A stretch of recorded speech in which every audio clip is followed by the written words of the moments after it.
Hey guys, welcome back to Trail North Podcast.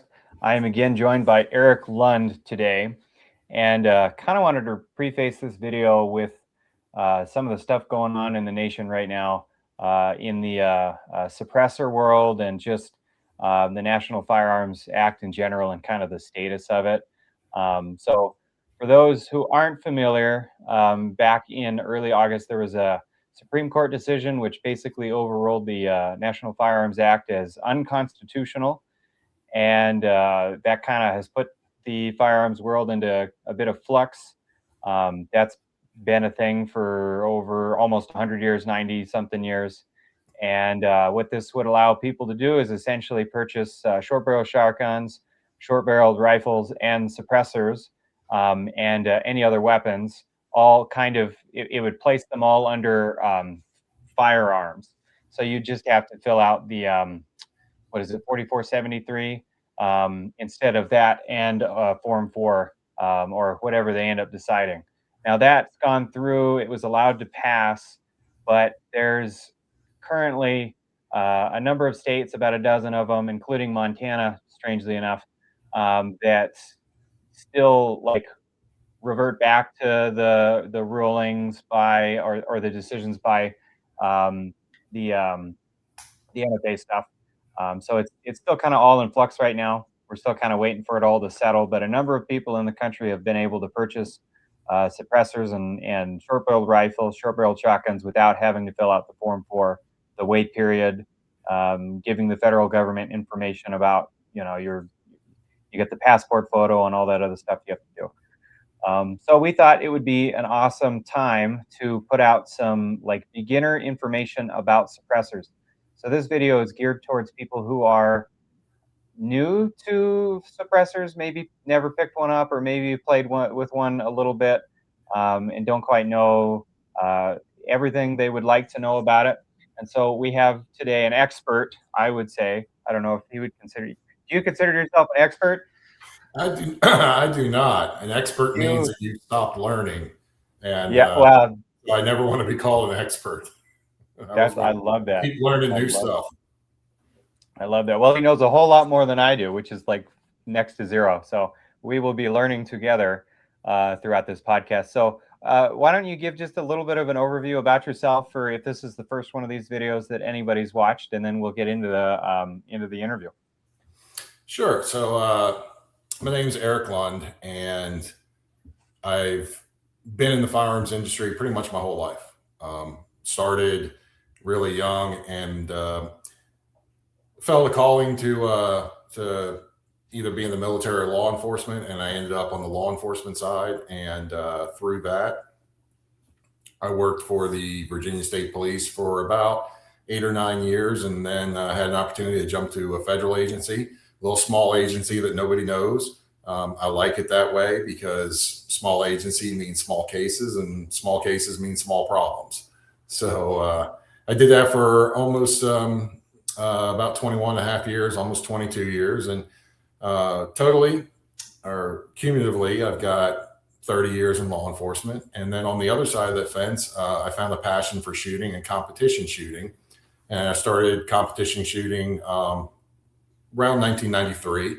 And I stuck with it, and I competed in USPSA, also IDPA, and a bunch of other various types that I tried, and really found kind of my passion in USPSA, and that evolved into 3-gun and multi-gun.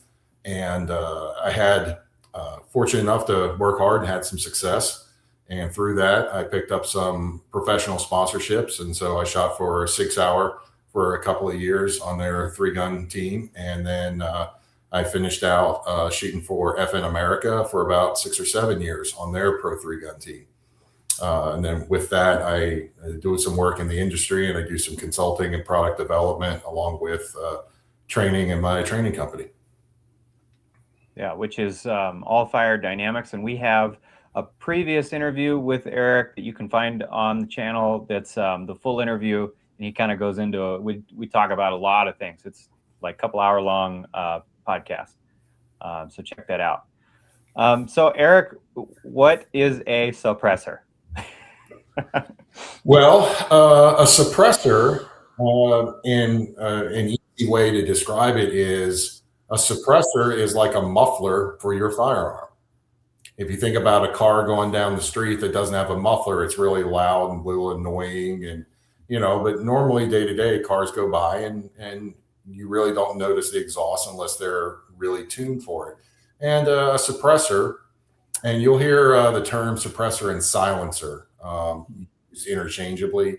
And technically, a silencer is more of it was an initial term when they were first developed, and then the movies kind of caught on to it. But a suppressor is probably a more accurate term in that you really can't silence the noise. All you can do is diminish it. So you suppress the noise. And essentially what a suppressor does is it's a device that attaches to the end of the muzzle, whether it's a pistol, rifle, shotgun, or anything that fires a projectile. And as those expanding gases clear the muzzle and the bullet has left the muzzle and the expanding gases behind it, this little device captures that expanding gas and allows it to slow down in a cylinder. And it also, as it slows down, it expands and dissipates some of the heat.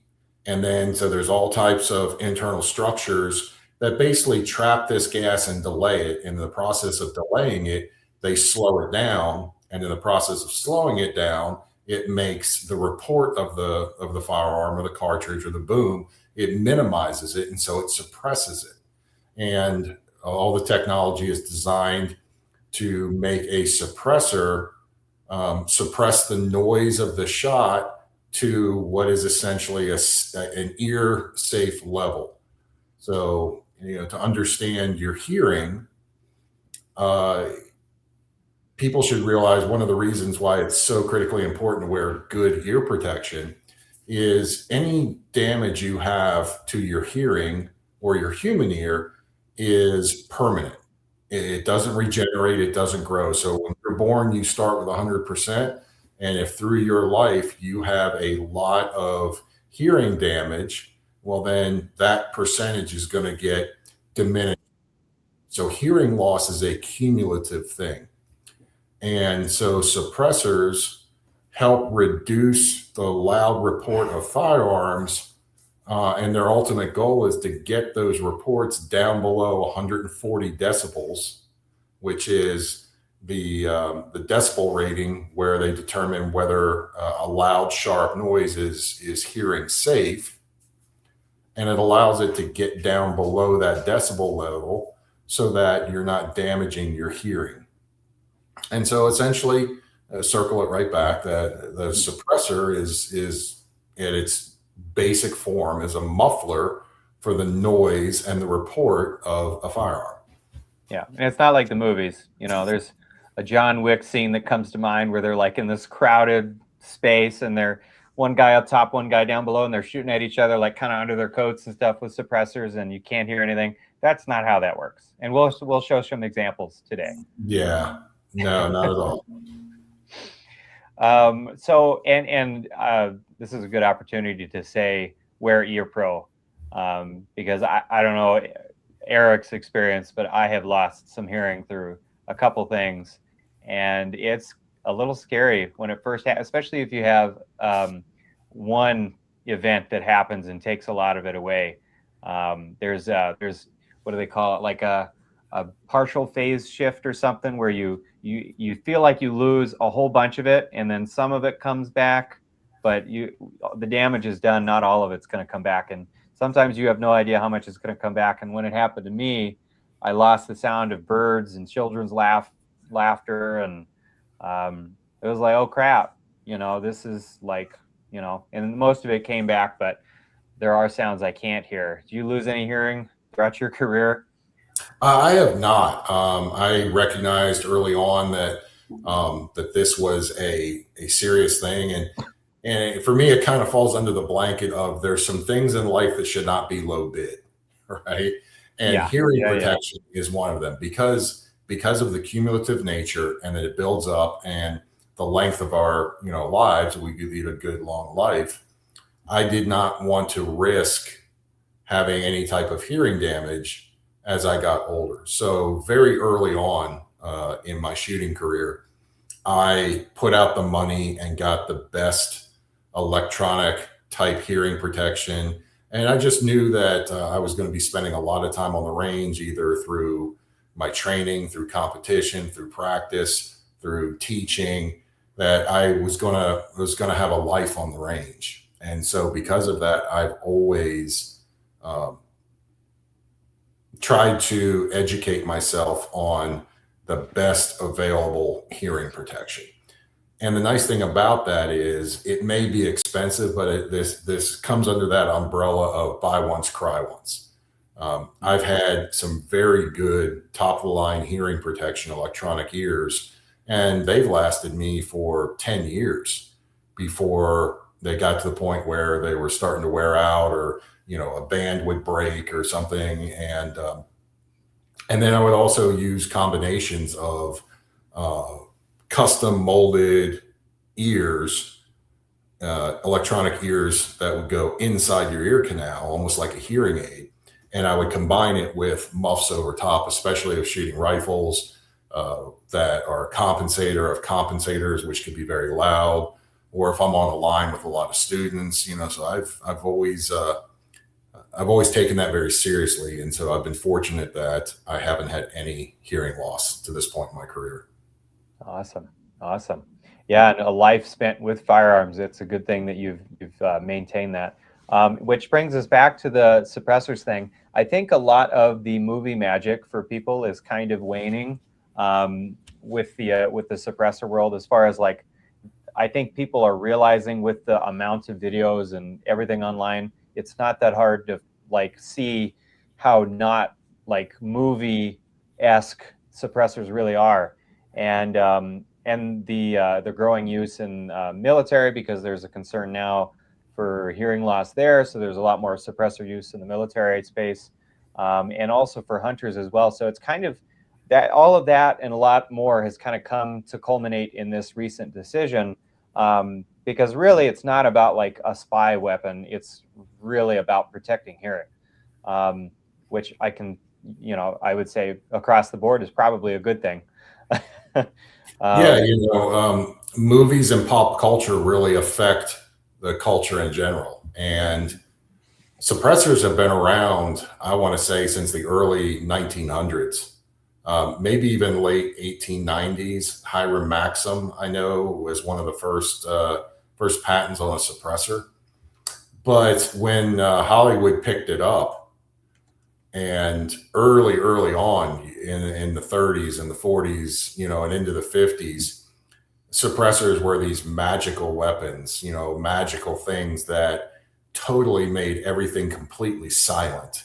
And of course, they were a perfect weapon for the assassin and for the bad guy and for the evil guy, the protagonist, the guy that isn't going to give you a fair chance in a fight. He's going to use a suppressor and snipe you from a dark alley, and it's all those things. And so that popular pop culture made it into real culture, and people through the movies really believed that this is what they were, and they're only used for evil purposes. And so it's taken decades through the use and through the culture to educate people. And I think really it was the internet really brought it to light that suppressors aren't this movie magic. And I think a couple of decades of having the information out there and all the videos and everything we see, that people are realizing that these aren't these super silent assassin weapons that only people with evil intent use. Uh, and so you're starting to see now that they're becoming very popular, and they're to the point now where there's so many of them that you could deem legally that they're in common use. yeah. I'm going to pause real quick.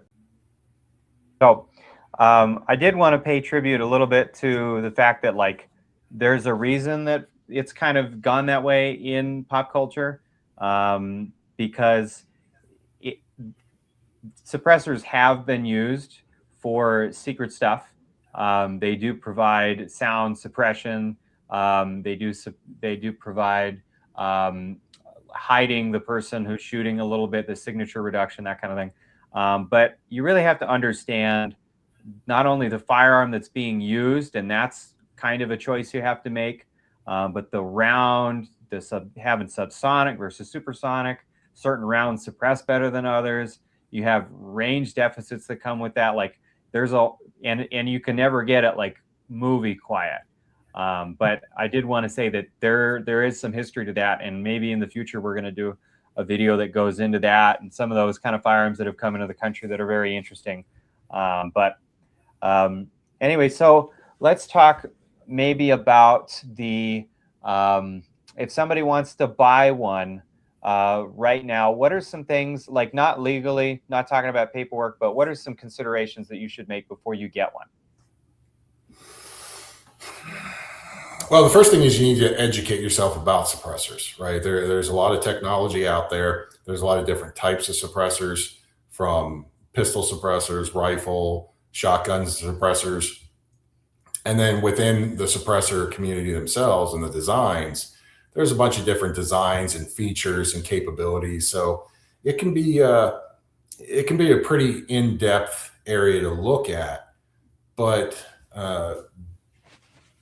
prior to this ruling, it was really important to do your homework and do your research, because there was a time not too long ago when you went through all the paperwork and sent all the stuff in for the Class 3 and the Form 4 transfer for a suppressor. It was taking close to a year for these things to be approved and come back. So you didn't want to put yourself in a position where you waited a year and you got something and got approved and picked up your suppressor, and it turned out it wasn't exactly what you wanted, or it wasn't working the way you thought it would, or it wasn't working with the system you wanted to use it for. And so that's still important. But the nice thing is now, even if you are still in a part of the country that you have to do the Form 4 transfers and go through all the paperwork still, recently the turnaround times have been reduced dramatically to sometimes less than a week. I've seen 2 weeks or 3 weeks.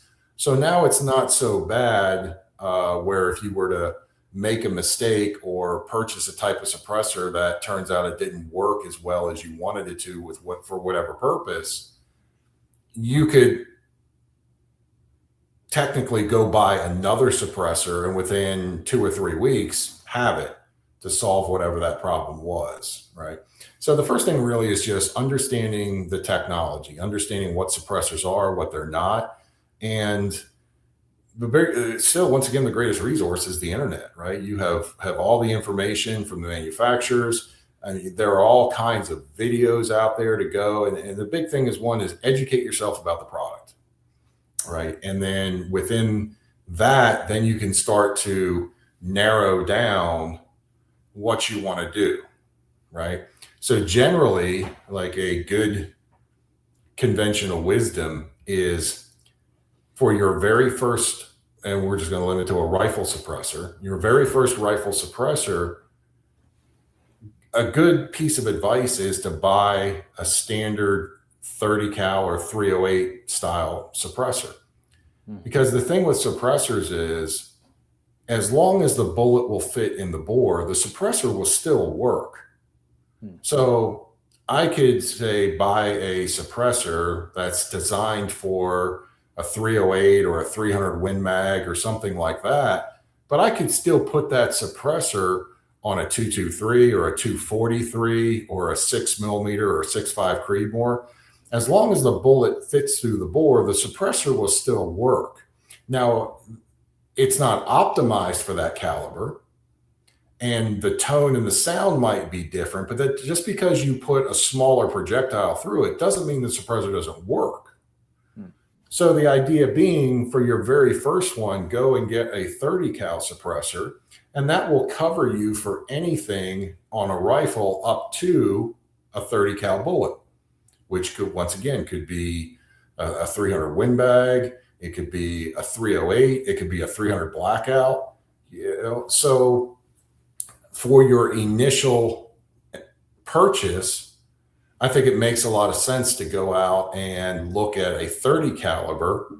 And then once you get it and you use it a little bit and you start to understand them more, then you'll be better educated as to whether or not you want a second one or a third one. Because here's the little thing they never tell you about suppressors, right? They're like Pringles. You can't have just one. So once you go down the suppressor road, you're going to get hooked, especially on the hunting side. Because I've gotten to the point now where I use suppressors exclusively for hunting because I can't go back, right? I've seen the benefits of them and use them so much on the hunting side that I can't imagine going hunting now without a suppressor, because they're just such an advantage in so many ways and so much more pleasant to use in that environment. Oh yeah, and it's so like, and that's another reason that I've lost some hearing, is because I've gone a few years hunting, unsuppressed, no ear pro, nothing. It's not as extreme as like, a combat environment where there's lots of rounds going off, but even a single shot does it. And it's a single shot a few times a season over the course of years that starts to wear on you. And because nobody wants to wear big, bulky ear pro, now they've got actually really affordable in-ear ear pro that is electronic, that amplifies sound just like a lot of even the really affordable Walker type things. And those are all awesome, but they're just not as comfortable. But it's super important. And that suppressor allows you the ability to do that without sacrificing hearing. The problem that I have is that I have a lot of old traditional type rifles, not including black powder ones, modern rifles that are modern but still older, that I can't suppress because I don't want to ruin the intrinsic value by threading. So I still have to get the in-ear and do it that way. But a lot of people getting into hunting, and that's, you made a point earlier about the weight. I know a couple individuals that were, this was a couple years now ago, they were getting into a bighorn sheep hunt, and it's a really hard draw to get one of those for Montana.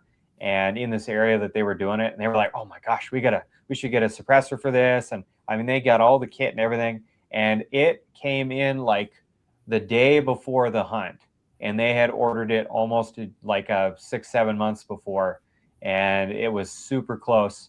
And it wasn't the most ideal suppressor, they found out, but they had to work with what they had. Fortunately, those wait times, like you said, have gone down, and that's not as much of an issue. But that's definitely a consideration to make. So let's talk about, maybe you want to start, we can start with like rifle specific suppressors and then kind of branch off into some of the idiosyncrasies that come with like pistol and shotgun type suppressors. Yeah, sure. So as part of learning about the technology, right? When it comes to rifle suppressors, there's 3 primary feature sets that you need to make a determination about kind of what path you want to choose, right? Yeah. The first one is the attachment method. Yeah. And the attachment method is either a direct thread or a quick disconnect type setup. So I have a couple examples here I brought. So this is a Q half Nelson, right? And this is, as you can see, this is a straight thread on suppressor. So you have your muzzle and it's threaded, and this just directly threads right onto the muzzle, right? So that's a threaded suppressor. So the next one is what's known as a quick detach suppressor. And the thing with a quick detach suppressor is that you need an adapter. So quick detach suppressors work very well on ARs or semi-automatic rifles or anything that has a flash suppressor or muzzle brake. And you're able to purchase one of these. And then through that, then you have the suppressor, and then the suppressor threads on to this item here. and then it's on your firearm. And the nice thing about these is they are designed to pull off and be able to put it on another firearm relatively quick and easy. So all you have to do is purchase more of these, or the QD adapters, for as many different setups as you want to use. And of course, they come in all different flavors. So you have compensators, you have flash suppressors, you have compact setups. So the nice thing is you can take one suppressor and we can move it around to different platforms relatively easy. So the downside to this is that one, there's the extra cost of buying extra adapters. And then two, there's extra weight on your system. So if you're looking to get a suppressor with the minimum amount of additional weight, well, now you've got a nice suppressor, but you have this extra few ounces here that go. So there's an additional cost and additional weight. The advantage to a direct thread suppressor is that there is no additional weight, but now you have these threads. And these threads in your two most common thread patterns on rifles are going to be 1/2 by 28 and 5/8 by 24. And so the threads can get a lot of carbon in them, and you can get what's known as carbon lock, which is through repeated firings, the carbon kind of accumulates in those threads and clogs it up. And now it makes it extremely difficult to take it off. Not to mention the threads are very fine, and it's very easy to cross thread or screw it on and damage the threads. Then you have the problem of, did the manufacturer that put the threading on, or the gunsmith that put the threading on, did he make the threads concentric to the bore? Because when you have the suppressor and you would have it on your attached to the muzzle of the barrel of your rifle, if this is canted up or down or in any direction, ever just a little bit, then what will happen is the bullet can potentially go through and hit a baffle inside the suppressor, and that's known as a baffle strike, and that can either destroy or severely damage your suppressor if everything's aren't lined up. Yeah. So the first thing is understand the two different primary mounting systems, whether it's a direct thread or a quick detach system. My general guideline that I use for me personally, and I recommend, is I use direct threads for bolt guns because I don't tend to move them around so much. And I use quick disconnect setups for semi-autos, where I am going to move it around and share it between a bunch of different semi-auto firearms. You know, especially firearms that when you look at the 223s or the 5.56 and a 1/2 by 28 thread, those threads are very, very fine. And I don't want to constantly be threading on and threading off and threading off. And then the problem becomes is, okay, well, if I thread it off, well, now I got to thread some type of protective nut or flash suppressor or put whatever accessory was on there previously back on. So I like on the semi-auto platforms to be able to just take the adapter, and I can take the suppressor off and still shoot the adapter just fine, whether it's a compensator or a muzzle brake or a flash suppressor, whatever that is. So for the semi-auto setups, I prefer quick detach. And then for dedicated rifles, then I prefer direct thread. Yeah. Yeah. And another note, before we move on to the other subjects or the other features, is there anything on that you want to go through? Yeah, just I was going to mention on what you had just said about the threading not being concentric to the bore. That a lot, well, I don't want to say a lot, but it can happen that maybe a specific gunsmith could have done it, or a less than reputable producer could have done this. And when you're looking at like a lot of like budget AR parts and stuff, the barrel may have been threaded and a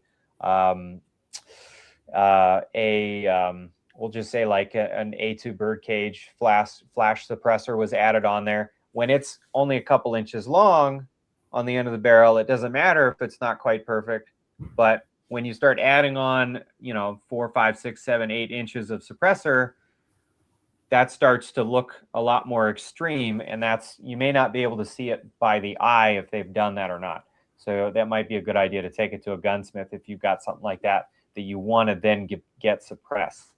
Is just a safety concern. Right. It's the angle of incident increases across the distance, and a lot of that can just also be tolerance stacking. All these machinings, and they have tolerances that they operate in.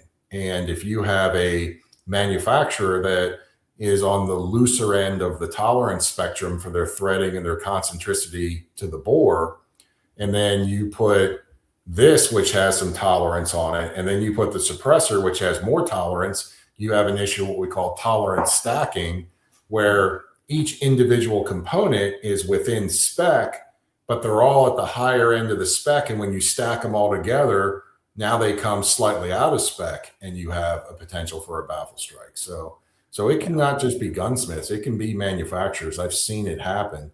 So that's why, it is important to make sure that that you're purchasing from a reputable company, or a company that has a good track record for producing high quality firearms. And we're kind of in the golden era of rifles. I'm talking primarily bolt guns. Is that now virtually every rifle from virtually every manufacturer comes threaded, and the manufacturers now, like, it wasn't necessarily so 10 years ago when they would just offer like a special version or a variant. Now, because of the proliferation of suppressors and everyone's using them, and now this is a feature that if a company doesn't take that particular portion of the manufacturing process extremely serious and hold very accurate, tight tolerances, the last thing you want to do is be a firearms manufacturer that develops a poor reputation for quality control, and you're damaging people's suppressors because of your lack of quality control. That word gets out, your company is done. Nobody's gonna buy your product anymore if they think that if they put their high dollar suppressor on there, you're gonna blow it up. So fortunately, the industry has realized the popularity of suppressors and how important it is to make sure out of everything that the tolerances on the threads and the concentricity to the bore are very, very tight, and as accurate as they can be with their processes. Yeah, that stink is kind of hard to wash off in the firearm industry, just in general, like if something goes wrong. I did want to go into a little bit more detail on a couple of the things. Specifically, let's start with the quick disconnect stuff. There are a bunch of different options. There's ones that go over, like the birdcage A2 type. There's the whole hub thing that's starting to pick up, hub compatible suppressor quick disconnects. Do you want to kind of say your opinions on those types of things? Sure. So let's start with the suppressors that are designed to just clamp on to the standard A2 flash suppressor.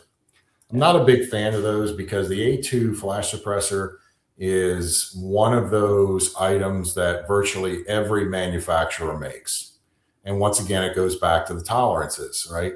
There's not a very tight tolerance spec on those, right? Because of what they are and what the nature is.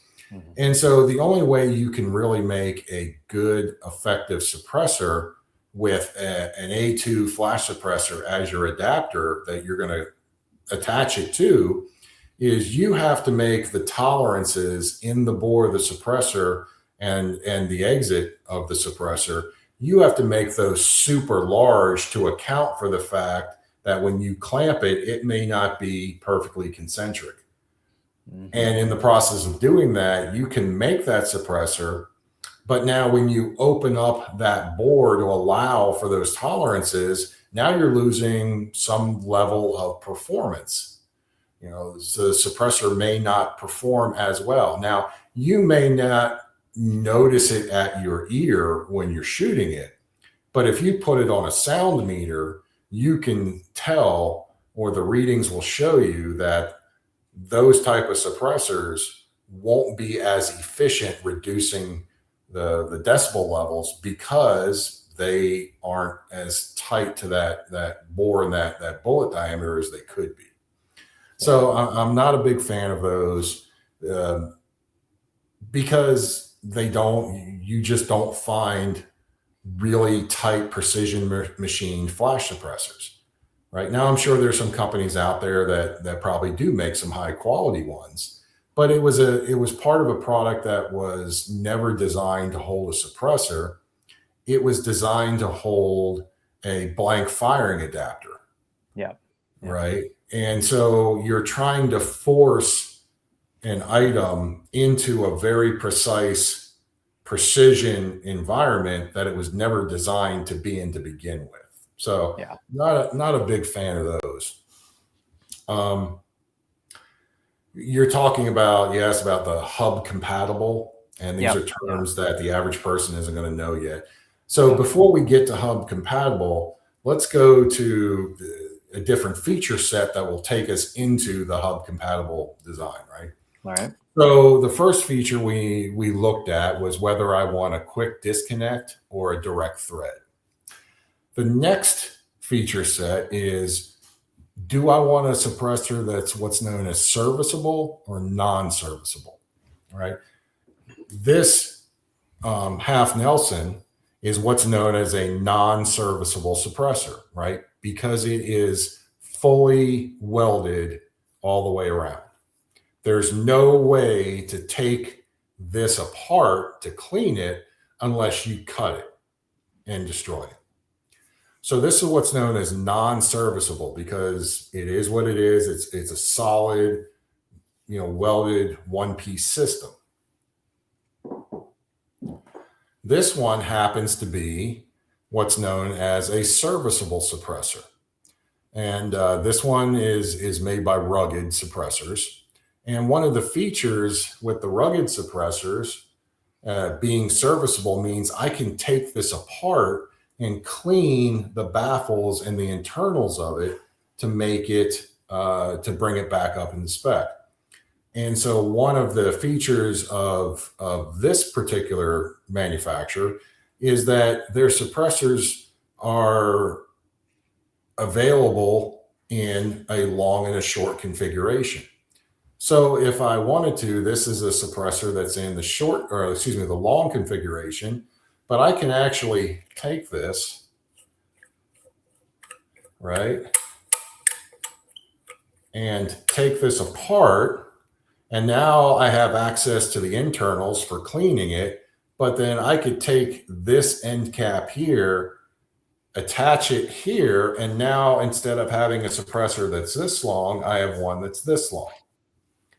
So this is great, a great setup if you want a system that, let's say you want some suppressor performance, right? But you're going to say shoot subsonic 300 blackout. And I'm sorry, the squeaking is me putting this back together. All right. And so rather than use this whole suppressor for a subsonic load, we can use the short configuration, still get hearing safe, but now I don't have all this length and extra weight. I can shorten this suppressor. So that's a nice feature set that particular company offers in that model. And you lose performance going from the long to the short, I assume. A little bit of sound. Because when we go back to understanding what the suppressor does, how it traps gas, volume, total volume is an important factor in how well a suppressor works. Now, there's all kinds of internal technology that causes that gas to go through baffles and circle around and do all kinds of things to slow it down and cool it off. But volume is very important, because if you shorten it, then I have less volume to work with. So it becomes a challenge to take a shorter suppressor and make it perform as the same as a longer suppressor. And different companies take different approaches, right? So you can see with this suppressor compared to this one, and if you notice, the diameter is different. So this has a slightly larger diameter than this tube. And they did that so they can make a shorter overall length. But when you look at the actual volume inside, the volume of this one may be greater than the volume here because the diameter is larger of the tube. So you can have different diameter tubes that will, you can get good performance from a shorter, larger diameter tube than necessarily a longer tube. So length doesn't necessarily mean that you're going to get better performance. It depends what you're comparing it to. What do you think of the stackable ones that Lego stack together? Yeah, I mean, I think it's an interesting idea, right? Because you can it gives you the ability to custom tune a length. So let's say, once again, we're going to go back to a subsonic 300 blackout. Mm-hmm. I can now say, hey, once I get down to 3 baffles or 3 sections, the noise from this now goes above 140 decibels and it's not hearing safe. Mm-hmm. Well, then I can put on a 4th one and it may be a little bit better. And then I can put on a 5th one and it'll be a little bit more better, right? A little mo better. That's some mo better English right there. Yeah. And but now you're going to get to the point where I put on a 6th one and it reduces the decibel level, but not as much. So I can keep adding it, but it's kind of the law of diminishing returns. Yeah. And so you can really custom tune, say, okay, 5 baffles gives me hearing safe protection, and it's the ideal spot where I could put on 7 or 8, but now it's long and I'm not really getting a lot more performance. So they can tailor that. I appreciate the tech and the concept, but I never felt like I needed it. The mere fact that this company offers a long and a short configuration, and most of the time, even with pistols, I don't run the short configuration. If I'm gonna pay the price for putting a suppressor on a system, I want the maximum performance I can get. Sure. So I very rarely use the short configurations, but I like the fact that I can take it off, I can pull it apart, I can clean it, I can inspect some of the baffles, because obviously the baffles at the front of the suppressor are going to take a lot more wear, because the high-speed gas is going to wear and erode those a lot faster than the last baffle. So I can pull it apart and I can go to the company and I can order new baffles, right? So I can maybe have 5,000 rounds through a short barrel rifle, say a 10.5, and that first baffle is really eroded and chewed up. Well, I can just pull it apart and put a brand new one back in and bring it back to its performance, right? So, so I like the ability to clean, to evaluate, to track the performance of serviceable suppressors that I can get in there and clean them and maintain them and look at them. But some people don't want to do that. They may not put that volume through. They may be a position where they say, hey, I'm buying this for hunting.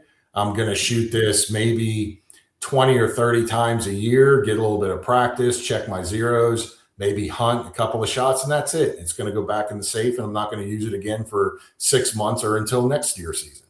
Now, are they lighter? Are they lighter, one that is not serviceable, generally speaking, or is it kind of a wash?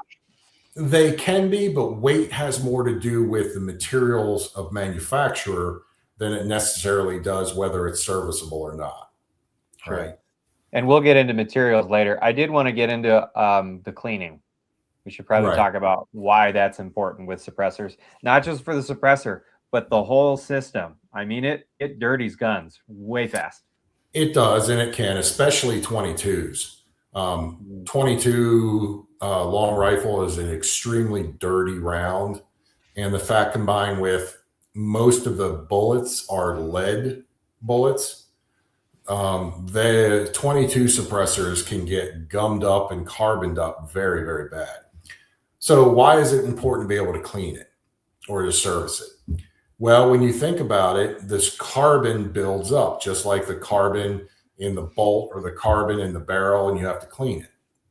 Well, as the carbon accumulates in the baffle, when you think about it over a long period or a high volume, a high number of rounds, that carbon accumulates and starts to take up space. And as it takes up space, that means there's less volume for the gas to expand. And if there's less volume, you're going to lose performance.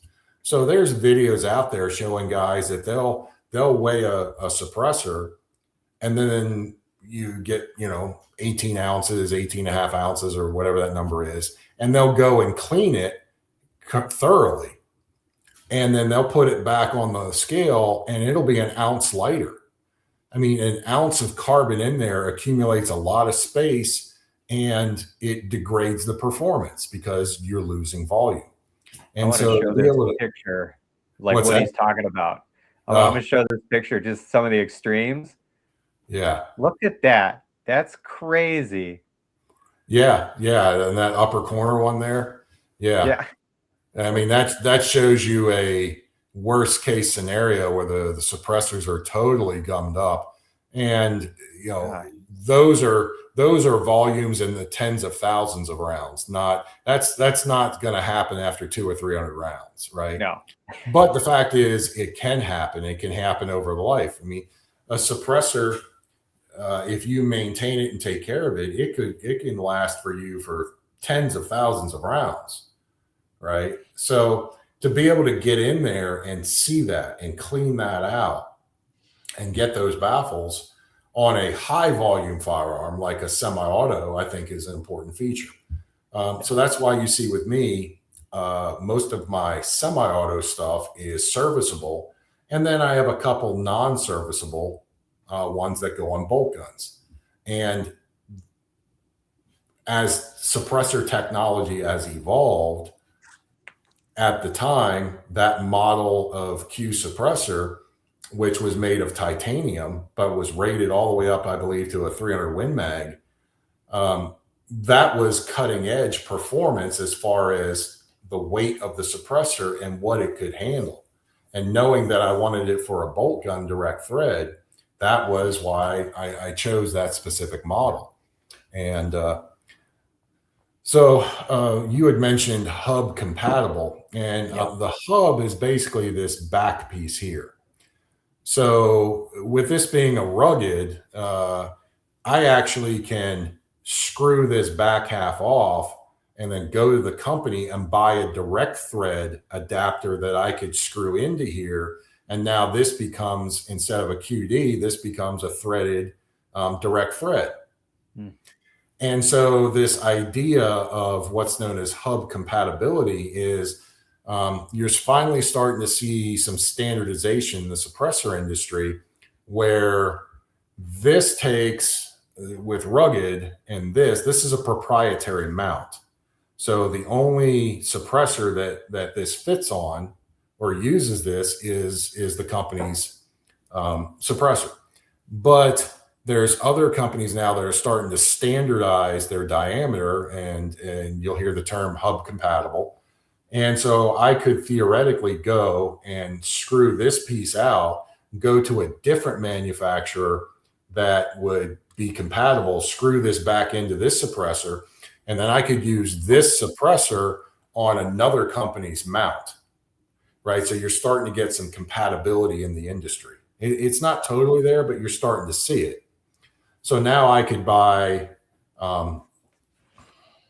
3 or 4 different types of QD suppressors, but have a universal mount in the back that I could run different suppressors on the same QD adapter, whether, flash suppressor or muzzle brake or whatever it is that's on the rifle. So now it gives you some more capability. Let's say that I like this suppressor, but I have this pin and welded on a barrel and I can't take it off. Well, now I can't, because I can't remove this without putting a whole new barrel on. Now I can change the back half of the suppressor to a compatible adapter that now fits that pinned and welded QD that's on the rifle, right? Because if I can swap it, well, then swapping it's no problem. But if I'm in a state or a situation where that it's pinned and welded, it's permanently there, and I can't take that off, well, now having a compatible adapter on the suppressor that I can take out and make it work is a good thing in the industry, and you're starting to see some of that. Very cool. Here's kind of an off question while we're on the flash hider part of the conversation. I was just curious, do you prefer, especially for suppressors, do you prefer like the 3-prong or 4-prong flash hiders or the muzzle brakes? Because I've seen you have quite a few muzzle brake. What do you have a preference there? So I generally do. The shorter the barrel, the more I want a muzzle brake style. Sure. Yeah, because then it's flatter shooting, of course. Well, no. The actual reason is that when you look at shorter barrels, that means when that bullet leaves the bore, the pressure is higher than a longer barrel. And so because that pressure is higher and that gas and stuff is moving at a higher speed, it erodes that front baffle of the suppressor quicker. Oh, okay. Yeah. So when you run a muzzle brake, you'll notice that I have little miniature baffles here. And so by running a muzzle brake, especially on a shorter barrel, you guys are going to have to pardon me because the delivery guy shows up and my little crackhead Malinois is going to lose his mind and start barking. Yeah. So as the bullet goes through here, that high speed, high pressure gas starts impacting these baffles first before it gets to the main baffle and the suppressor. And so having a muzzle brake works better because it protects that first baffle and the suppressor. And now that was more important, especially when it would take a year to get a suppressor. And then if you have a non-serviceable suppressor where it gets damaged and the only thing you can do is send it back to the manufacturer and have them take a look at it and maybe fix it and then send it back. This here was just a little bit of cheap insurance to help make sure your suppressor was going to last longer. So on setups that are usually what are considered short barrels, so 16-inch, 14.5s, the 12s, the 11s, the 10s, especially the 10, 11, and 12s, the really short setups, is I definitely would want a muzzle brake on them. And that's because it helps protect that first baffle in the suppressor. Now, as those barrels get longer and we get 16, 18, 20 inch, and we get more into like the precision, the DMR, the SPR type setups, now those longer barrels where that powder is burning more efficiently, now out there I may use more of a flash suppressor. But now that will depend upon if it's going to be a precision setup. Part of my process of trying to figure out which components I can put together to make the rifle as accurate as possible is I will put on a flash suppressor and I'll put on a muzzle brake, and then I will just shoot them bare for accuracy to see which one of those two muzzle adapters gives me a higher level of accuracy, and then that's the one I'll use. But to circle back to the original premise was, I prefer muzzle brakes, especially on anything that's under 16 inches, because those become sacrificial baffles and help protect your suppressor and help it last longer. Very cool. I wanted to show this just to kind of, like when I said 3-prong earlier, I realized that that may not like make sense to some people. So we're just talking, when I say 3-prong, we're talking about those kind of flash hiders. Yeah. So let's see. So we kind of got into the QD stuff. We got into So let me get to the third feature, right? The newest one. So the newest feature now is, and this has primarily to do with semi-automatic firearms, and you have to understand that how those systems work. And generally, take some version of bleeding gas off from the expanding, the rounds fired, and all the expanding gases that push the bullet down the bore. They'll tap into that, and that gas will flow back into the action and cause the action to cycle. That's how they work on a very rudimentary level. Well, when you put a suppressor on there, that essentially increases the back pressure in the system and over pressurizes the system and makes the system run faster. And in some cases, so much faster that it's actually outside the performance and design specs and can cause malfunctions and reliability issues and some other concerns. You can wear your parts quicker out. And so the traditional way to compensate for that is to have on the AR platform an adjustable gas block, where normally there's no adjustment. Well, now with an adjustable gas block, essentially it's some version of a screw that I can screw in to block off some of that port and restrict some of that gas. So let's just say that these numbers don't mean anything other than to illustrate a purpose. Sure. Let's say that my AR-15 runs on a level 10 amount of gas. Well, when I screw the suppressor on, now that level, say, goes up to level 14. Well, this system was designed to run on level 10 gas, but now it's getting level 14 gas. So it's overspeeding the system. So now I can take that gas block and I can choke off some gas and get it back down to level 10.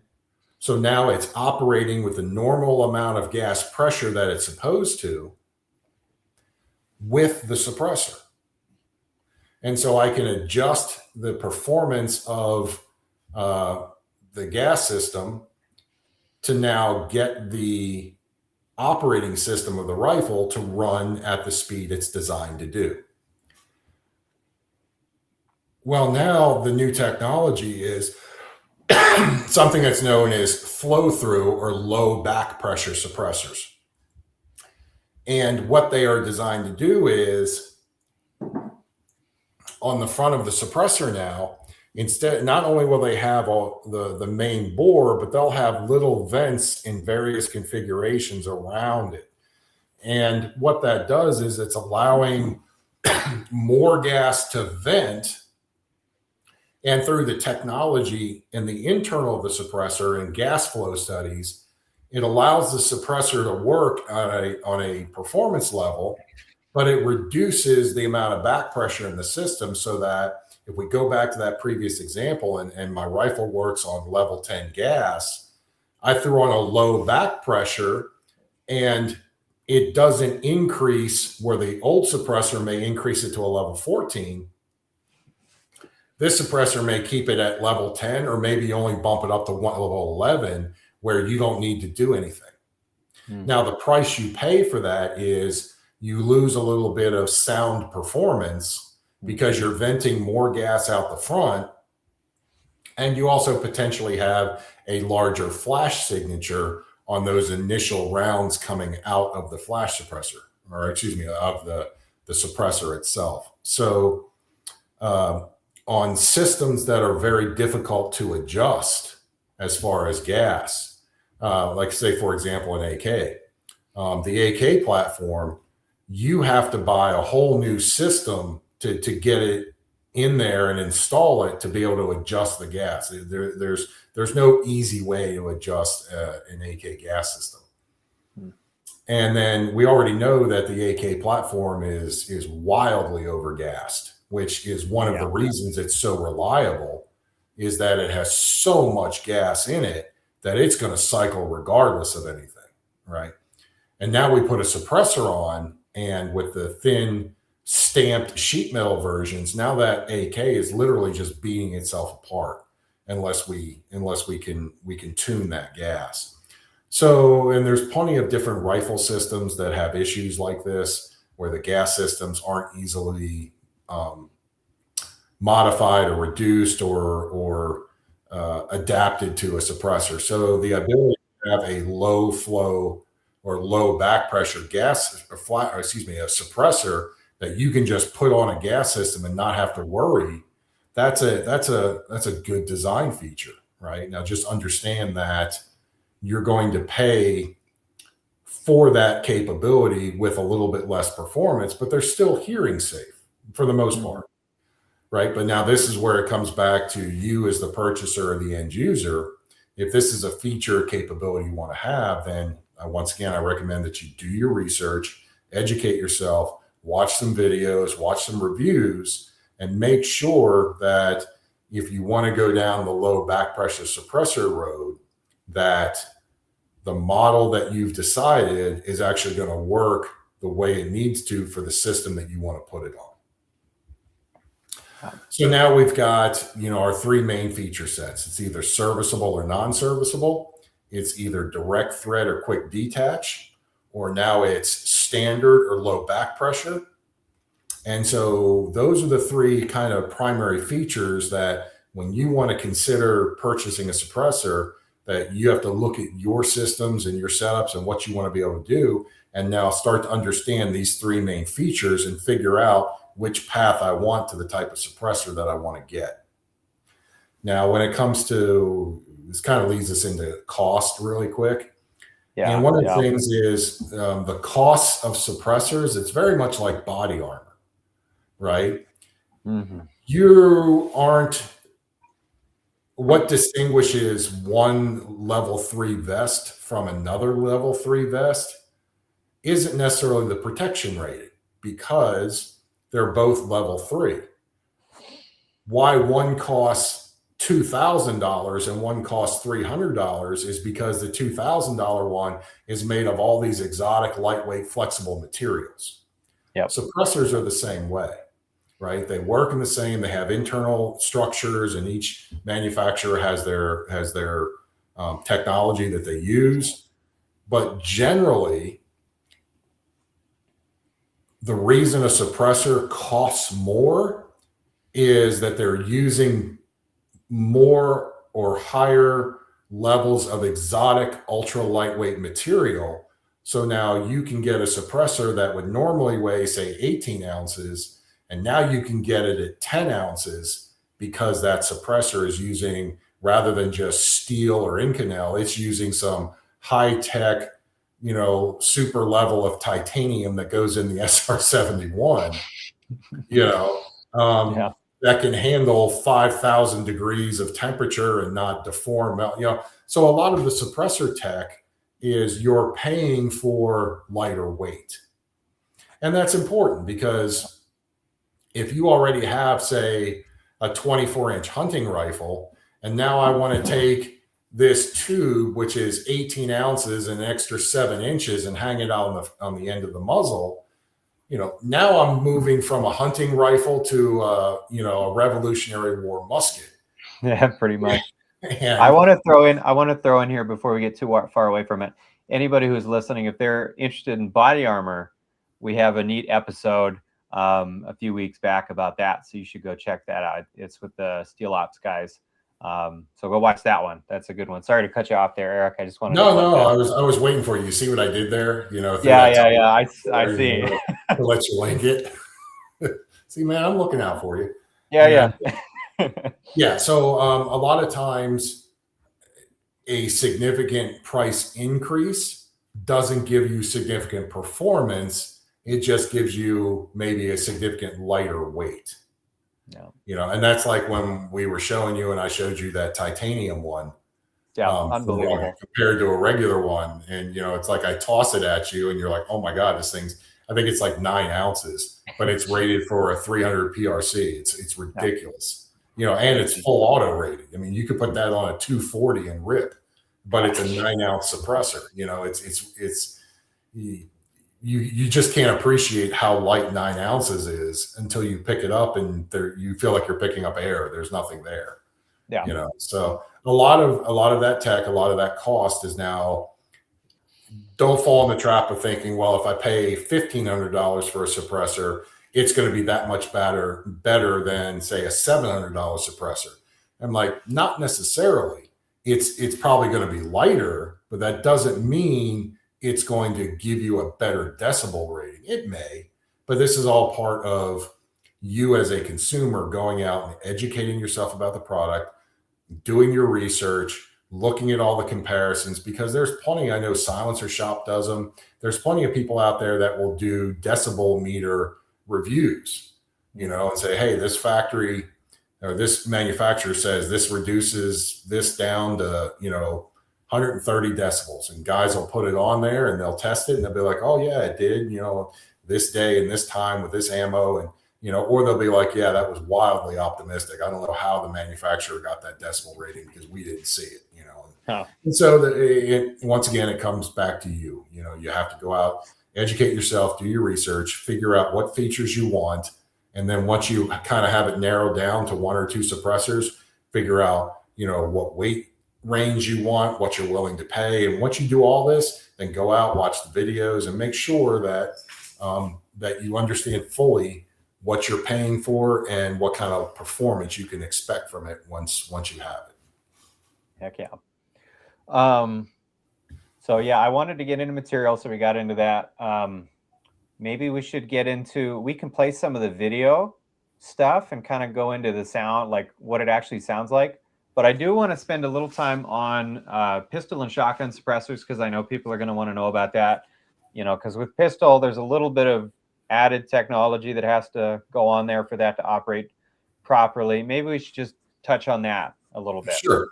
So let's go with shotguns, because that's an easy one to knock out, right? Shotgun suppressors, essentially what they have is people are like, well, how does that work? Because once the shot gets in the suppressor, it's going to expand. And I mean, how does it do it?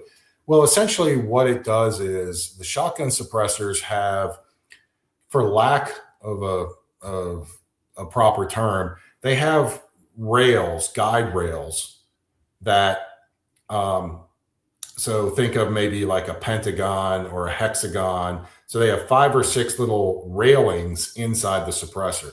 So when the shotgun with the shot comes out of the bore, it goes into immediately these rails inside the suppressor, 5 or 6, and they're in a circular pattern. And what those rails do is they hold the pellets and the cup together until it gets through the suppressor and then comes out and opens up and releases.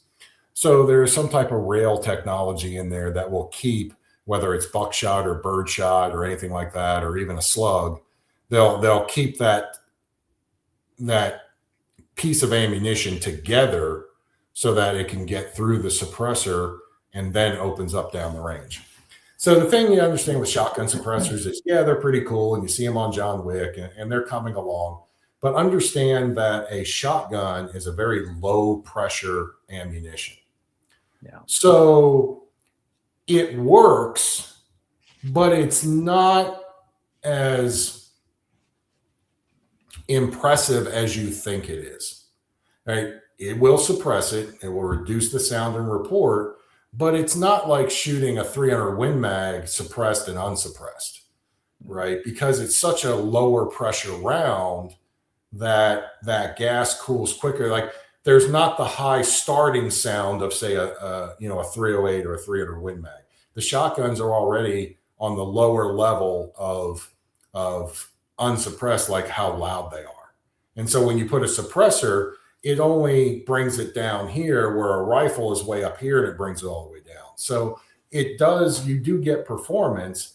It's just not earth shattering, like, oh my God, this is unbelievable. So it does work and it does affect. And unfortunately, most of the shotguns, suppressors, they can be a little bit longer, a little bit bulkier. And then when you look at shotgun barrels, having a 26 or a 28-inch barrel, that's just kind of normal in the shotgun industry.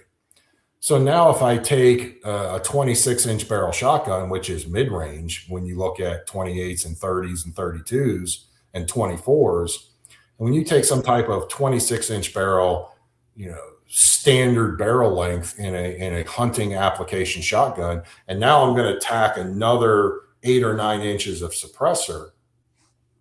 Now we're really past musket status and we're into broomstick status. I mean, you have an extremely long platform, with that suppressor.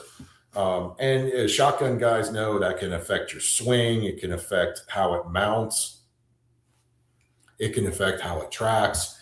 And so I tend to find that shotgun suppressors, for me personally, tend to be a little bit more on the novelty side than actual use. Now, where I would use them, and I have used them, is on short barrel shotguns.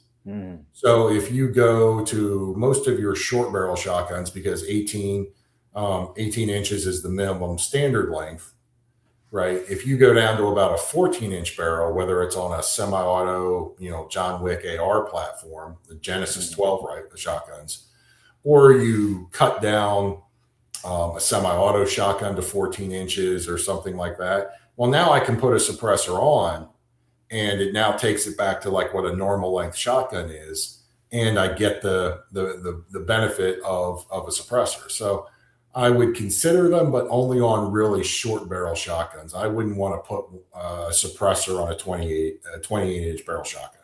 It's just it just becomes a little unwieldy, and you don't reap the performance gains as far as decibel levels that you think you are, because it being such a low pressure round to begin with.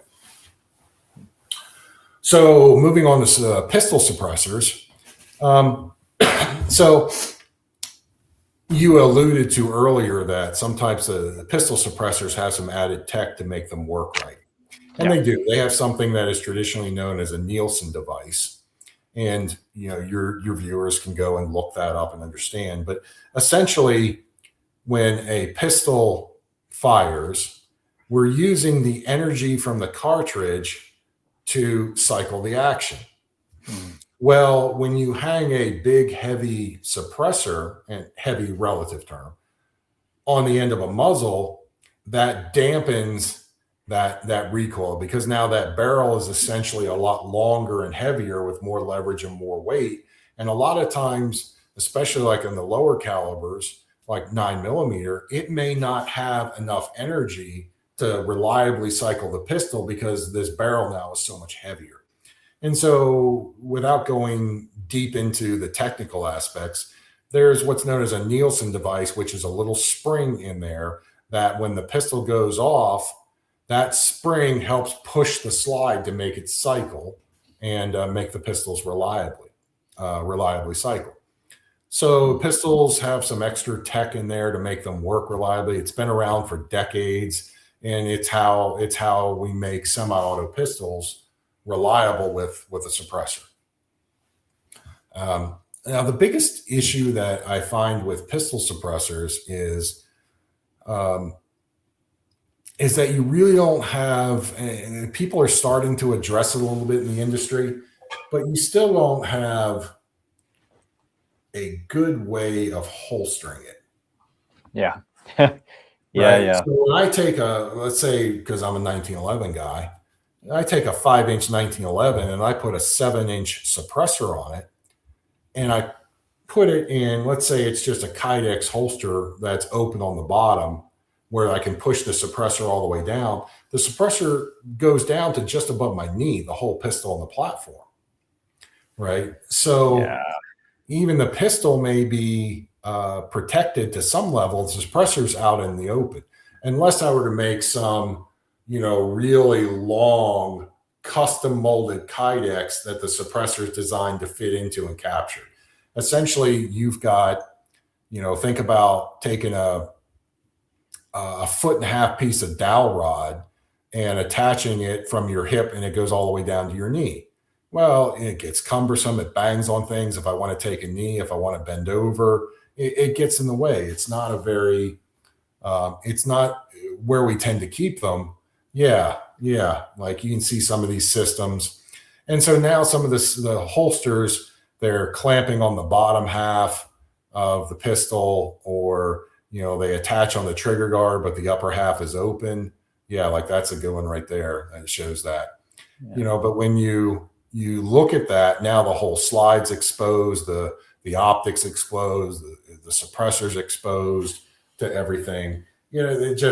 We haven't really come up with we've come up with ways of carrying or suppressed pistols in holsters, but I don't think we've really put the effort into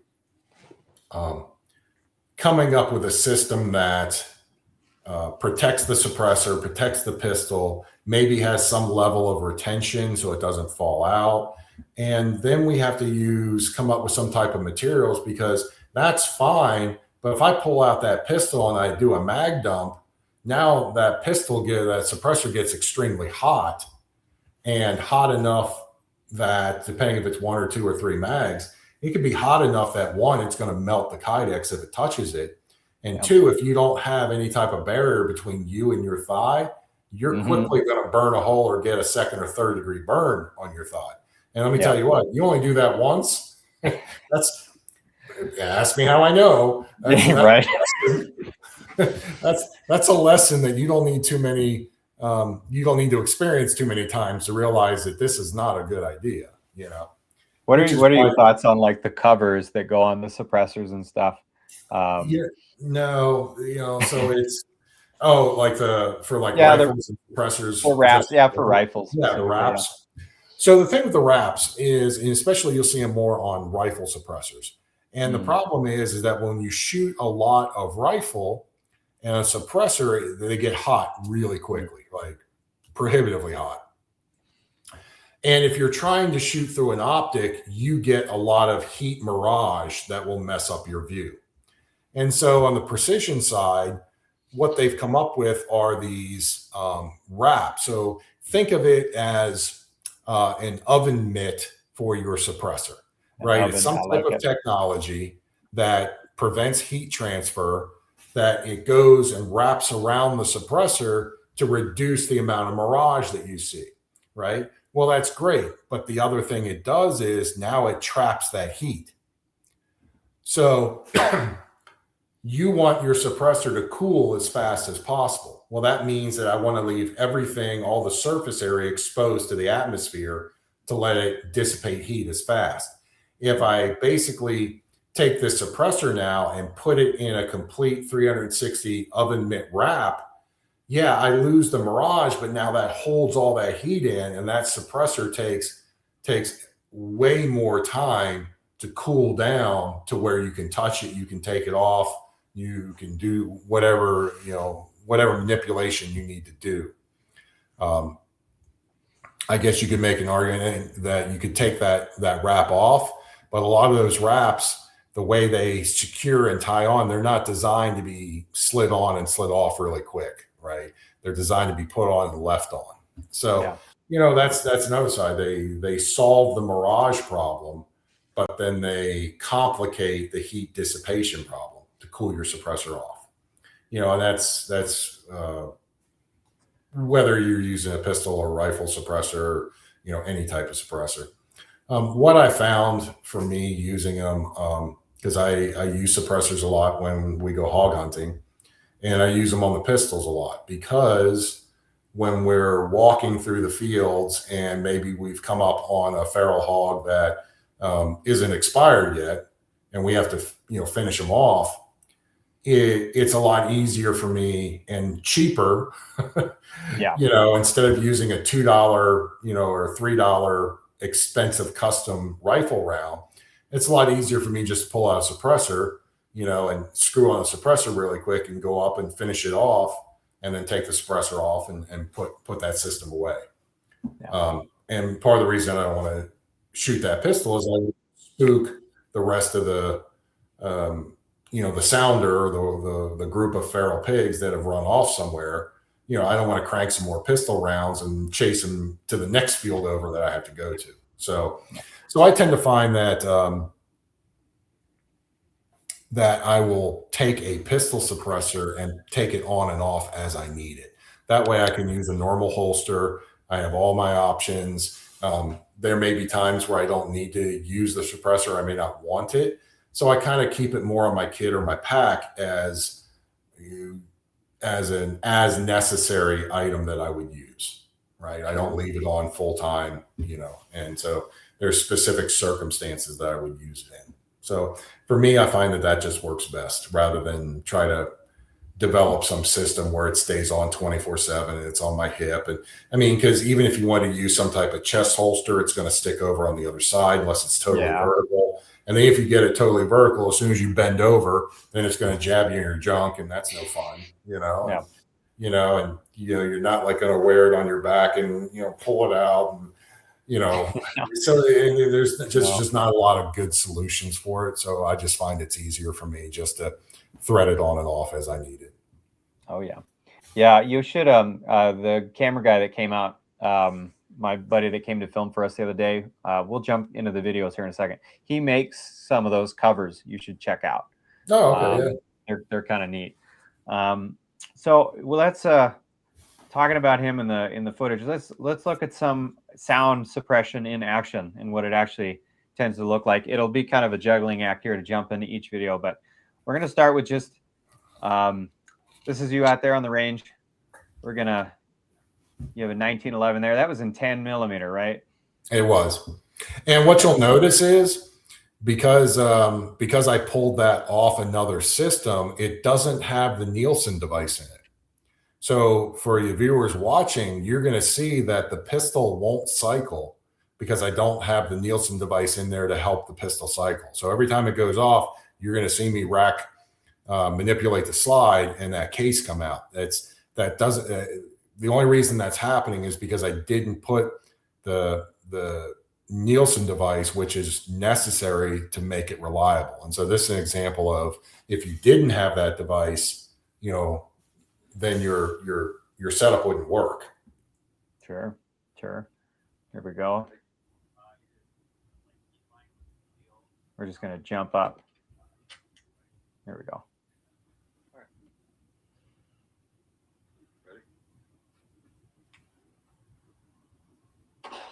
All right, so that is unsuppressed.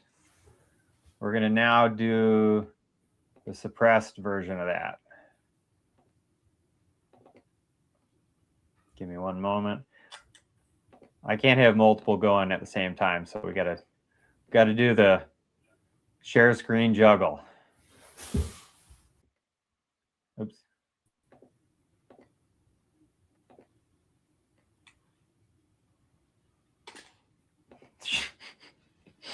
Pretty evident there how much quiet. We're going to play that one more time.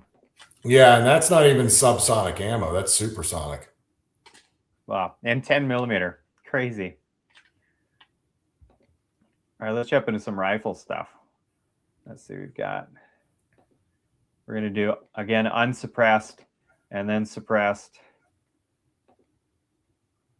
Oops.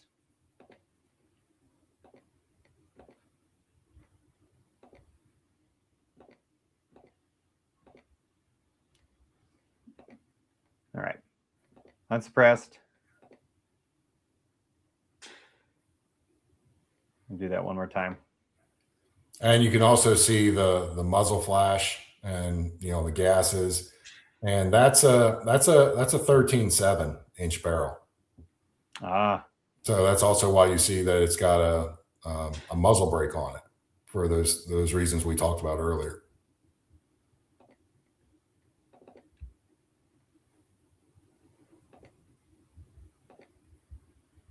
Okay, pulling up the suppressed version now.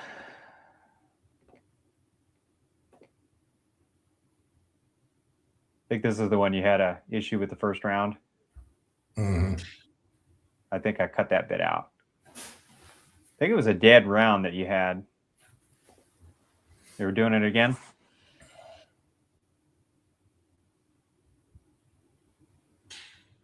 Crazy. Yeah, that really cuts that out. You can really notice it on the hunting rifle, which we're going to jump into here in just a moment. Yeah, and that bolt gun actually has this half Nelson suppressor on it. You actually get to hear this direct thread suppressor and how it performs on that. All right, so this is 6.5 Creedmoor, right? Yes, and that is a shorter 18-inch barrel. That's a modernized scout rifle platform that I'm developing.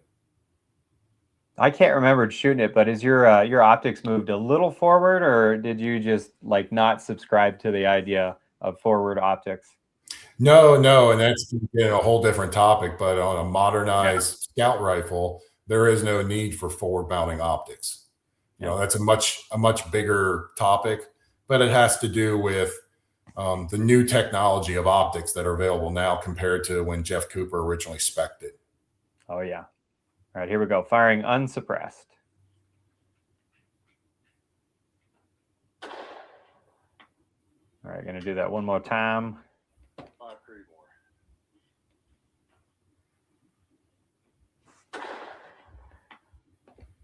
All right, going to go get the suppressed version of that.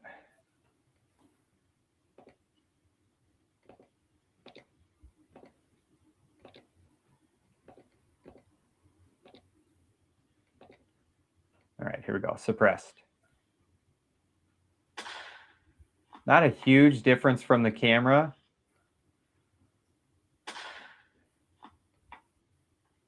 But still pretty significant when you're there. And actually, we've got another video. This is firing the AR, though, from up on top of the hill. It's kind of shooting down over us a little bit. We're not in the line of fire, so range Nazis stay a little bit there.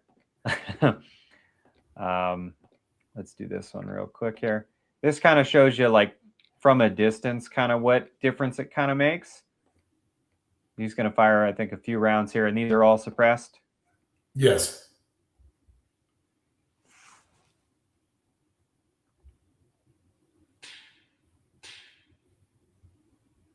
So it kind of hides your signature a little bit. Definitely hides the gas coming down and around, and the flash a little bit. Trying to find the one. We're playing with the FRT a little bit because I was watching that one. It kind of sounds pretty cool when you listen to it. Suppressed. I think it is this one. Yeah. All right. I think this is me firing.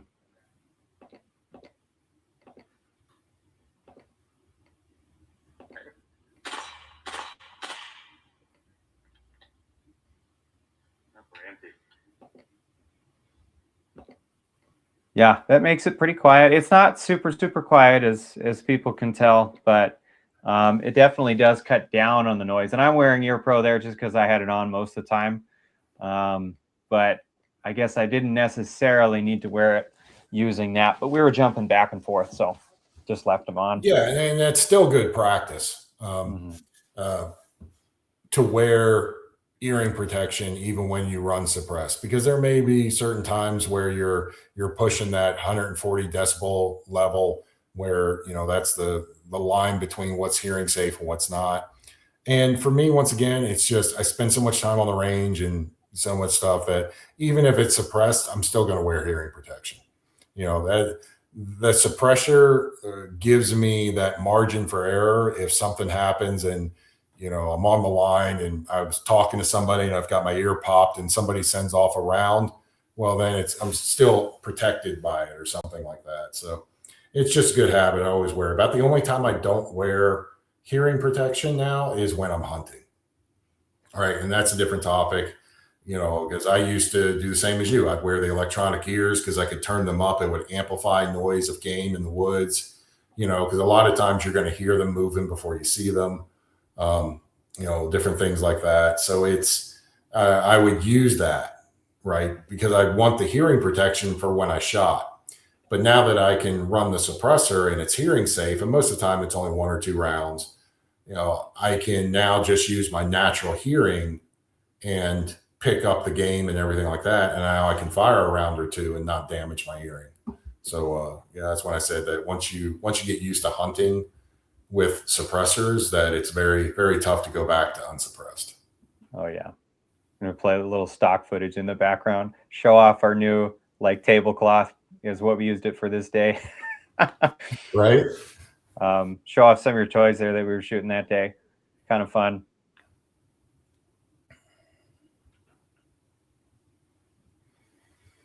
Yeah, very cool. Well, did you have anything else to add on the suppressor game? There's so much more than we covered in this little video. No, I think we give them a good baseline, right? They get some good information. Once reiterate for the final time that it's really upon them to go out and get educated. But at least now they have an understanding of some of the main features to look at. Because if you just go into this cold, it's going to be confusing, right? There's so many different things, so many different features that a salesman's going to try to sell you on, and being able to understand the pros and cons of the different feature sets, whether I want serviceable or not serviceable, whether I want low back pressure. I mean, don't let a salesman sell you on a higher cost, low back pressure suppressor if you're going to put it on a bolt gun and it doesn't matter, right? Yeah. So don't pay that extra money. So I think we did a good job just outlining some of the basic features, what you can expect, and help them, your audience, start to educate themselves on what lane they want to go down as to what type of suppressor. And I think when it comes back to the legal stuff that we talked, I heard it said that the dominoes are starting to fall, and they are now. So it may take some time for these rulings to start going nationwide and and maybe for some of the states to start changing their law. So it's going to take a little time. So I wouldn't necessarily be so eager to run out and go purchase one. But know that it's going to get easier. You're going to, there's already so many of them out there on the market and in common use. And I think they have a lot of benefits. They're fun to shoot, and they're fun to use. They really change how you can hunt in the woods. And, so I would just say, go out and educate yourself. And really at this point, if you have questions, either post them in the comments here and we'll jump in and answer them. Or you can reach out for me directly. My website is allfiredynamics.com, and that's ALLFIRE. Or you can reach me through email through my website, and it's just Erik. Just realize that I spell my name with a K, not a C. So it's just Erik at All Fire Dynamics, and shoot me an email or something like that. And if you have some questions, and then I'll feel free to jump in and we'll correspond. I'll help you out as best I can. Very cool. And I'll have his links down below in this. And I also wanted to throw this little bit out that all of this has kind of been made possible by a number of organizations that have been fighting that legal battle. Gun Owners of America. I think Palmetto State Armory was involved with that, Silencer Co., a number of plaintiff organizations. So that's real big thank you to them for kind of pushing that along and making it like constitutional again to protect your hearing. It's kind of weird to say, right? But anyways, if that's all you got. Well, I have one more thing. I referenced him earlier, and so I want him to get a little bit of time. So, hey, come here. Come on. Little Slash. So this is Slash. He's my little Belgian Malinois. He's my little crackhead, and he follows me everywhere and does everything with me. So, yep, there you go, buddy. Say hi. Yeah. Heck yeah. No, don't growl at that guy. No. All right, back down. So, yeah. So, man, I appreciate it. Thanks for having me on. Yep. For your viewers, feel free to reach out and, or just send me an email and tell me how kick-ass that slash is. I'd love to hear it. Heck yeah. All right, guys. Well, thank you for tuning in. This has been Cheryl North Podcast. We will catch you next time.